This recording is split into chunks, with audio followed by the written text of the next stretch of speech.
is episode 2 of Empathic Action. I've made a commitment to record and post 100 videos devoted to empathy and empathic action as my response to COVID-19. Thanks for joining.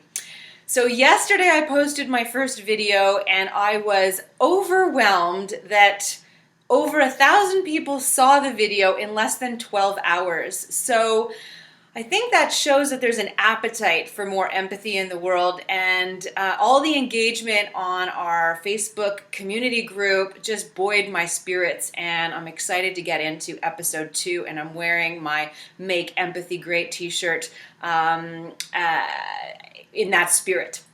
So I'm standing in front of a very big circle, and today's takeaway related to empathy is about the circle. And I have to give full props to a woman by the name of Elif Gokidin. I hope I am pronouncing her family name properly.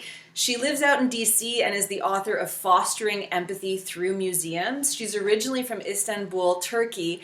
And while working on my own book, I interviewed her to get her thoughts on why empathy has an important role to play in museums. And throughout our discussion, I learned something really interesting, which I'm so happy to share with you today. So she actually has a PhD in Islamic art, and I asked her, what did she learn through her doctoral research about Islamic art that informed her thinking about empathy? And she told me about the circle. So it starts with a little very simple geometry lesson where you think of like 1 point and 1 point, and if you connect the 2 dots, you make a line. And that is sort of like the most basic, primitive,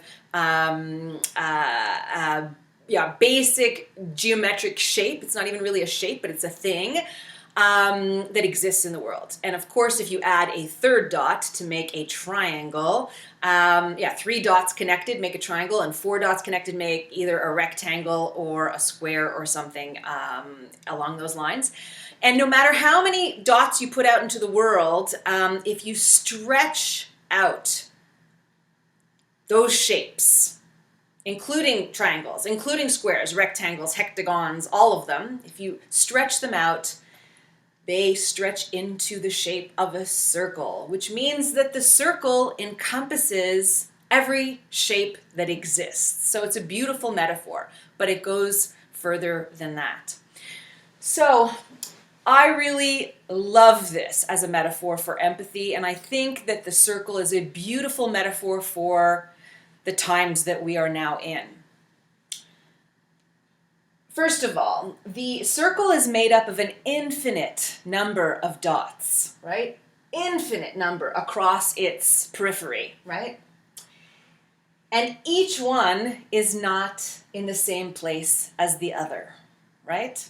So there's an infinite number of dots, and each one has a slightly different perspective than the other. So think of all of humanity as those infinite number of dots, all with different perspectives. Based on lived experience, where they're born, the family that they were born into, the experiences they've had. Everybody has a different lived experience and perspective on life. However, if you think of the epicenter of the circle, each little dot, regardless of where you are on the circle, on the circumference, each dot is equidistant to the center.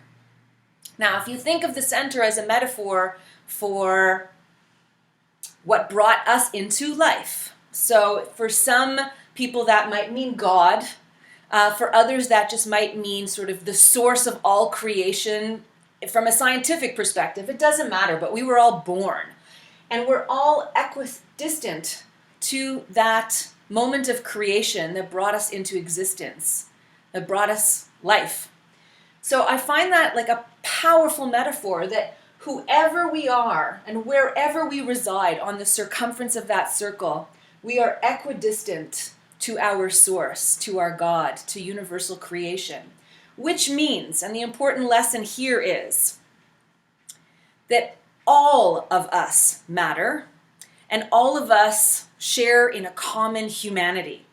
So as we're walking around on a daily basis right now in this pandemic era, there's a lot of blame that's going around, and there's a lot of judgment that's going around. And I think it's really important that we all sort of remember that we were born in the same way, and we are all deserving of the same level of dignity and respect and humanity, regardless of our life circumstances. So right now there are a lot of groups that are getting their fingers pointed at them, and I would invite you to really reflect deeply on the fact that we share a common humanity, and what's happening now on the planet is being shared by all of humanity. So let's take a moment to reflect on the fact that we are equal and we are interdependent. We are all part of this great experiment of humanity. And so keep in mind the circle as a metaphor for how you can behave and interact with people on a daily basis. And let's sort of put the brakes on all our finger pointing and judgment and start to really flex our empathy and love. Thanks so much for joining. See you tomorrow.